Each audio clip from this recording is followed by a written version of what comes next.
नमस्कार दोस्तों, हमारे चैनल में आप सभी का स्वागत है। माँ, मुझे बहुत ही बेइज्जती महसूस हो रही है। मैं अब नहीं रह सकती ऐसे। सब लोग मुझसे बार बार पूछ रहे हैं। अगल बगल के सब लोग मुझसे पूछ रहे हैं कि तुम ससुराल कब जाओगी। माँ, मैं किसी के मुंह दिखाने के लायक नहीं रह गई हूँ। 1 महीने से ऊपर हो गया। हाँ बेटा, क्या करूँ मैं? मुझे तो खुद ही समझ नहीं आ रहा है। मैं तो खुद परेशान हूँ। 1 महीने से किसी का फ़ोन भी तो नहीं आया है, ना तेरी सास का ना ससुर का। ऊपर से फ़ोन करने पर कोई फ़ोन उठाता भी नहीं है।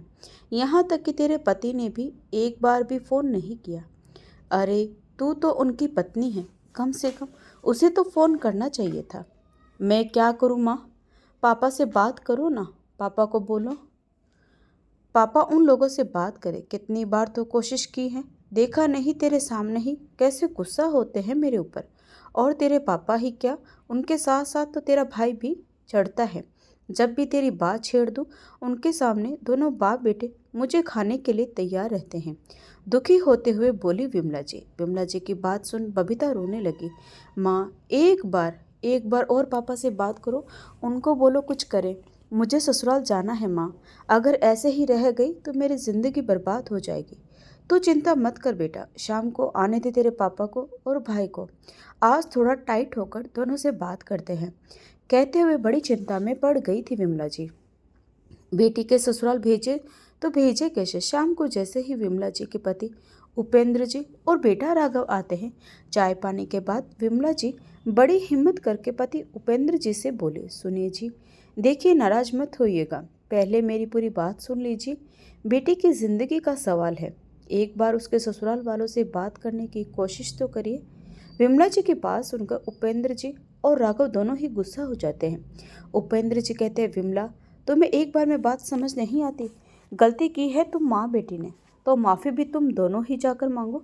मुझे अब और अपनी नाक नहीं कटवानी और अपनी बेइज्जती नहीं करवानी है, जो मैं जाकर वहाँ पर गिड़गिड़ाऊँ। और आइंदा से अपनी और अपनी बेटी की प्रॉब्लम लेकर हमारे पास मत आना। गुस्से से बोल पड़े उपेंद्र जी। पति की बात सुन आंखों में आंसू ले विमला जी बेटे की ओर देखती है। राघव भी बोल पड़ा, माँ, मुझसे तो बिल्कुल ही उम्मीद मत रखना। आपकी बेटी है, आपने सब कुछ बर्बाद कर दिया, तो अब जाकर सब कुछ संभाले। मुझसे नहीं होगा। मैं अपना परिवार, बिजनेस देखूं, यही बड़ी बात है। बेटे ने भी दो टुक जवाब दे दिया। अब विमला जी सच में रोने लगी। रोते हुए कहने लगी, क्या चाहते हो तुम लोग? पूरी जिंदगी उसे सुहागन होते हुए भी विधवा बनाकर बिठा दो? यह सब तुम्हें इतना नाटक करने से पहले सोचना चाहिए था विमला। अब यहाँ पर अपना नाटक मत फैलाओ, चुपचाप चले जाओ और आइंदा से अपनी बेटी की प्रॉब्लम लेकर यहाँ मत आना। विमला जी रोते हुए अपने कमरे में चली जाती है। ना बेटा सुनने को तैयार था, ना पति। बाप और भाई की बात बाहर दरवाजे पर खड़ी बबीता ने भी सुनी थी। वह भी भागकर अपने कमरे में गई और अपनी किस्मत पर फूट फूट कर रोने लगी। दोनों ही माँ बेटी के आंसुओं को समझने वाला कोई नहीं था। हार कर विमला जी अपनी बहू रिया से बोली, रिया, बाप बेटे ने तो जवाब दे दिया, कम से कम तुम तो दामाद जी को फ़ोन लगाकर एक बार समझाने की कोशिश करो। माँ जी, प्लीज़, जो चीज़ मुझसे नहीं हो सकती वो चीज़ आज आप ज़बरदस्ती मत करवाइएगा। भाभी, एक बार मेरे लिए, रोते हुए हाथ जोड़ लिया था बबीता ने। बबीता फिर कुछ कहती, इससे पहले ही पीछे राघव आकर बोला, बिल्कुल नहीं, मेरी पत्नी इन सब पचड़ों में नहीं पड़ेगी। रिया, तुम इन दोनों माँ बेटी से दूर रहना, इनका कोई भरोसा नहीं है। कल को यह तुम्हें भी बेइज्जत कर सकती है। बेहतर होगा कि पापा की तरह तुम भी इनसे दूरी बनाकर ही रहो। अरे कैसा बेटा है रे तू, नालायक! खुद तो कुछ मदद नहीं कर रहा, ऊपर से अपनी पत्नी को भी बोल रहा है माँ बहन की मदद मत कर। ना करे तेरा जैसा बेटा भगवान दुश्मन को भी ना दे, और तुम्हारी जैसी माफ़ी भगवान दुश्मन को भी ना दे। तुमने तो अपनी बेटी का घर फूंक दिया। असल में उपेंद्र जी ने अपनी बेटी बबीता की शादी विपिन से की थी। विपिन एक सीधा साधा शरीफ सभ्य लड़का था और विपिन के परिवार वाले भी बहुत ही अच्छे थे, सामाजिक थे। चार समाज में उनका उठना बैठना था। उपेंद्र जी अपनी बेटी के लिए ऐसा रिश्ता पाकर बहुत ही खुश थे। परिवार बड़ा था लेकिन एकता थी। विपिन के बड़े भाई अजय बाहर रहकर नौकरी करते थे, जिसके चलते उनका परिवार भी उनके साथ रहता था। और विपिन की नौकरी यहीं लग गई थी, तो घर के साथ साथ वो नौकरी भी कर लेते थे। साथ ही विपिन के पापा भी अच्छी नौकरी करते थे। सब मिलजुल कर बहुत ही संपन्न परिवार था। बबीता और विपिन की शादी बड़ी धूमधाम से हुई थी। बबीता ससुराल जाने के बाद हर एक बात अपनी माँ को फ़ोन पर घंटों बताती रहती थी, यहाँ तक कि अपनी जेठानी के बारे में भी बोलती रहती। बबीता को लगता कि सास उससे ज़्यादा अपनी जेठानी को मानती है, क्योंकि वह बाहर रहती है, कभी कभी आती है। और यही बात बबीता से ज़्यादा विमला जी को बुरी लगती थी। विमला जी को लगता था कि उनकी बेटी घर पर रहकर सास ससुर की सेवा करती है, पूरा काम करती है, पूरा घर संभालती है। मेरी बेटी को घर की नौकरानी बनाकर रख दिया है इन लोगों ने। और जेठानी पति के साथ बाहर रहकर ऐश करती है।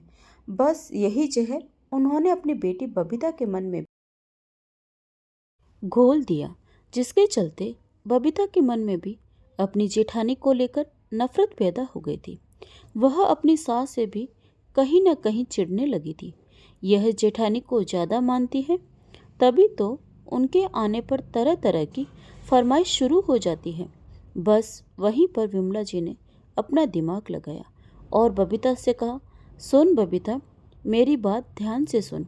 अब जब भी तेरी जेठानी आएगी ना, तो तुम घर का पूरा काम अकेले मत किया कर, कुछ काम उसके लिए भी छोड़कर रखा कर। आखिर वह भी तो इस घर की बहू है, उनका भी फर्ज बनता है। यह क्या कि 4 दिन के लिए महारानी आएगी तो बैठकर खाएगी और मेरी बेटी नौकरों की तरह सबकी फरमाइश पूरी करेगी। आज के बाद जब भी तुम्हारी जेठानी आए, तुम कोई ना कोई बहाना करके सो जाया करो। कम से कम जितने दिन रहे उतने दिन तो तुम आराम कर लिया करो, बाकी तो तुम्हें खटना पड़ता है। माँ की बातें सुनकर टेढ़ी बुद्धि बबीता ने भी वही काम किया। जैसे ही उनकी जेठानी आई, उसने सुबह का खाना बना दिया, दिन भर पूरे घर का काम किया और शाम होते ही पेट पकड़कर चिल्लाने लगी। पूरा परिवार परेशान हो गया था। अचानक बबीता को क्या हो गया? विपिन ने बबीता को दवाई दी और आराम करने के लिए बोलकर उसके कमरे में छोड़ आया। अब बबीता के मज़े थे। अगले दिन भी जब बबीता को आराम नहीं हुआ, तो उसकी सास ने विपिन के साथ डॉक्टर के पास भेजा। डॉक्टर ने टेस्ट भी किए, सब कुछ नॉर्मल निकला। डॉक्टर ने 1 हफ्ते की दवाई देकर कह दिया कि अगर आराम ना हो तो कुछ और टेस्ट करेंगे।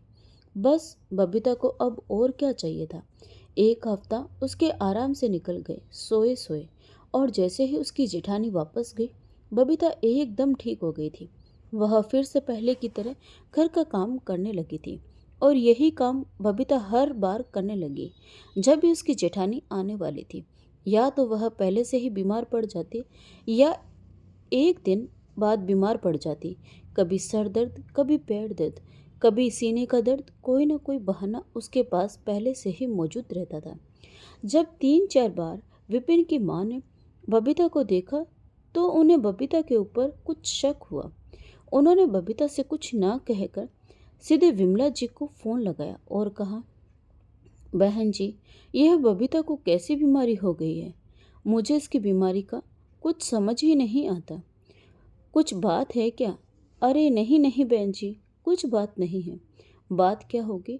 अगर कोई बात नहीं है तो आप एक बार बताइए कि जब मेरी बड़ी बहू आती है तभी बबीता बीमार पड़ जाती है। ऐसा क्यों? इससे पहले तो उसका एक सर दर्द भी नहीं होता था और अचानक से ही वो चीखने चिल्लाने लगती है।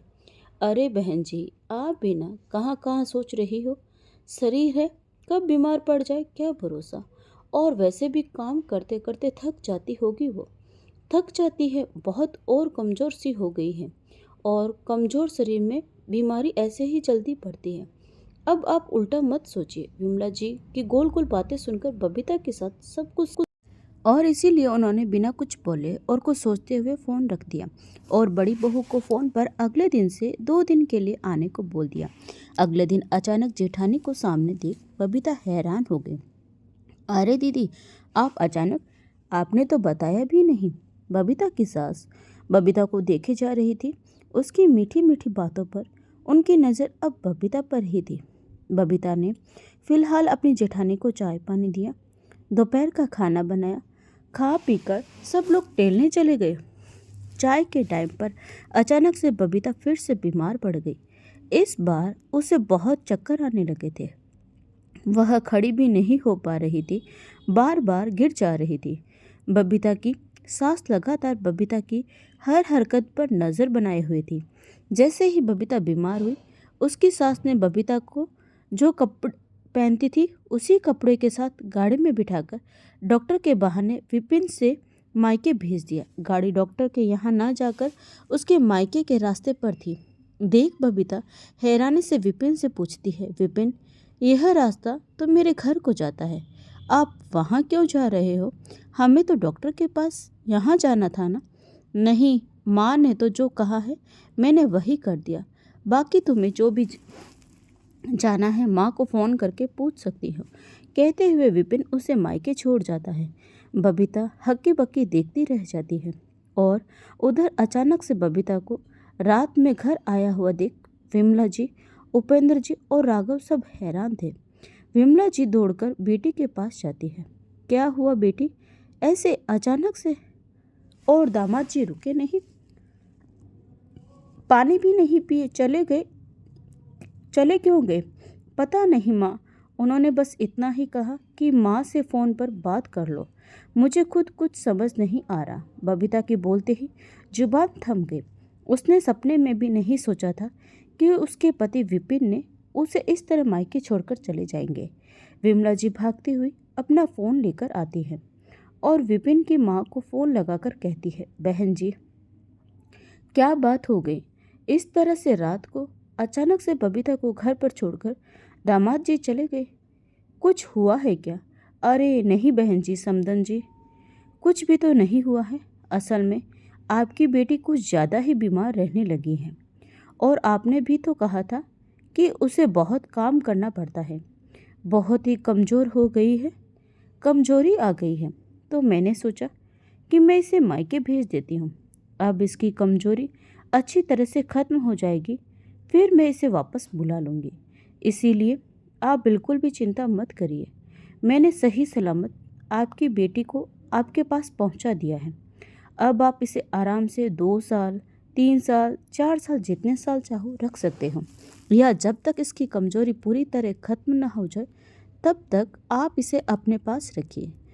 जब यह आपकी बेटी से मेरे घर की बहू बन जाएगी तब आप मुझे बताइएगा, मैं इसे वापस बुला लूँगी। कहते हुए विपिन की माँ ने फ़ोन काट दिया। फ़ोन स्पीकर पर था तो विपिन की माँ की सारी बातें उपेंद्र जी और राघव ने भी सुन ली थी। दोनों ने विमला जी की खूब खबर ली। उपेंद्र जी ने उन्हें खूब खरी खोटी सुनाई और राघव ने भी साफ साफ कह दिया, अब मेरे पास अपनी बेटी की और खुद की कोई भी समस्या लेकर आना मत।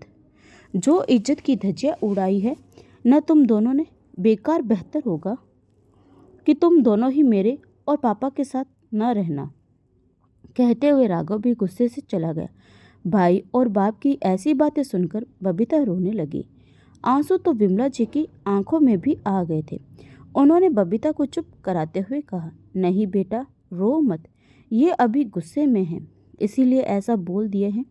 और रही बात तेरी सास की, तो वह क्या कह रही है? अरे मैं तो तुझे खुद ही 1 महीना नहीं भेजूंगी। अभी देखना, 4 दिन जब खाना बनाना पड़ेगा, काम करना पड़ेगा, तो खुद ही नाक रगड़ती हुई तुझे लेकर जाएगी और फिर मैं तुझे 1 महीने तक भेजूंगी ही नहीं। इतना इनका घमंड तो मैं उतार कर ही रहूँगी। कहते हुए वह बबीता को अपने कमरे में लेकर जाती है। धीरे धीरे 1 महीने से ऊपर हो गया था।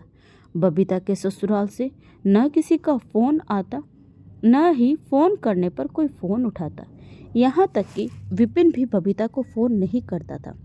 10 दिनों तक तो माँ बेटी को बड़ी आस थी कि कभी न कभी बुलावा आएगा, लेकिन जब धीरे धीरे 1 महीना हो गया और फ़ोन आया न बुलावा, तो बबीता के साथ साथ विमला जी भी परेशान रहने लगी।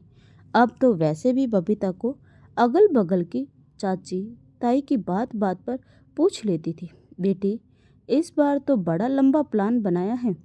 बेचारी बबीता कुछ बोलती ही नहीं बनता था।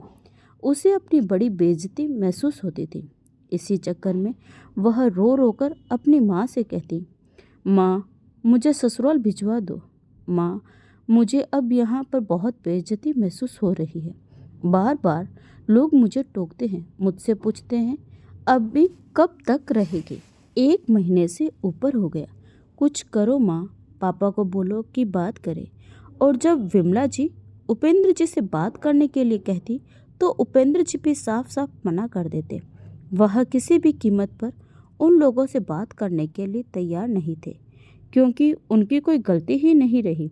सारी गलती तो तुम माँ बेटी की है, इसीलिए तुम लोग ही सुधारो। अब जब पति ही नहीं सुन रहा, बेटा ही नहीं सुन रहा, यहाँ तक कि बहू ने भी साफ साफ मना कर दिया, तो बेटी का घर न उजड़ जाए, बेटी पूरी जिंदगी मायके न रह जाए, लोग ताने न मारे, इसी डर से आखिरकार मजबूर होकर विमला जी ने विपिन की माँ को फ़ोन किया और कहा, बहन जी आप तो बहुत ज़्यादा ही नाराज हो गई। नहीं नहीं बहन जी, बिल्कुल भी नहीं। ये किसने कह दिया आपसे कि मैं नाराज़ हूँ? अगर मैं नाराज़ न रहती तो एक बार भी बबीता का हालचाल भी नहीं पूछा। आज तक पूरा 1 महीने से ऊपर हो गया है, ना किसी का फ़ोन आया और ना ही किसी ने हालचाल पूछा। अरे बहन जी, अब इसमें हालचाल पूछने वाली कौन सी बात है? आपकी बेटी आपके पास है, मायके में है, तो हालचाल क्या पूछें? तो सीधी सी बात होगी, खुश होगी। और मुझे जहाँ तक उम्मीद है कि अब वो बीमार भी नहीं होती होगी। इस बार विमला जी कुछ बोलते ही नहीं बना। उन्होंने कहा, बहन जी मानती हूँ बच्ची हैं, थोड़ी बहुत गलतियाँ कर दी होगी, एक बार आप माफ़ कर दीजिए।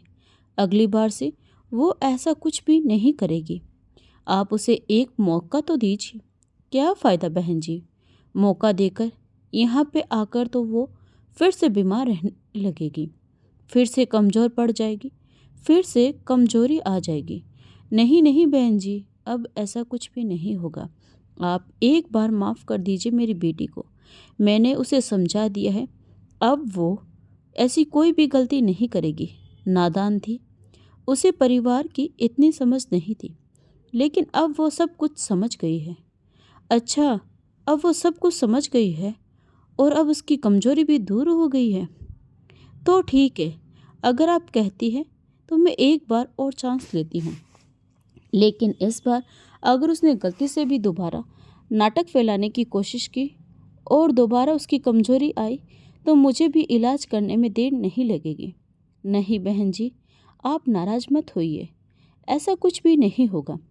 ठीक है, फिर आप बोल दीजिए अपनी बेटी को कल सुबह तैयार होकर रहे, मैं भेजती हूँ किसी को।